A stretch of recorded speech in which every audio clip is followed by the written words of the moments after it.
Hello friends, welcome back to my channel. Friends, ఈరోజు మన ఛానల్లో మీకు మిక్సరీ ఎలా చేయాలనేది చూపిస్తున్నాను ఫ్రెండ్స్. ముందుగా కొంచెం బియ్యం పిండి తీసుకొని మనకి ఎంత కావాలో అంత శనగపిండి తీసుకోవాలి ఫ్రెండ్స్.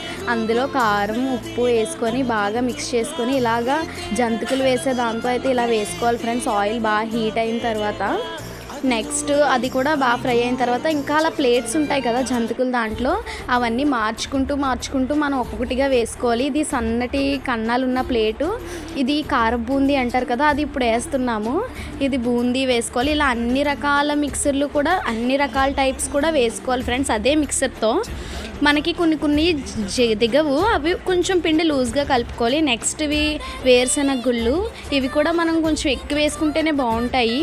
అవి కూడా వేసుకొని బాగా ఆయిల్లో ఫ్రై చేసి తీసుకోవాలి. నెక్స్ట్ పుట్నాల పప్పు అంటారు కదా, అది కూడా వేసి ఆయిల్లో బాగా వేయించాలి ఫ్రెండ్స్. బాగా వేయించాలి, మీడియం టు హై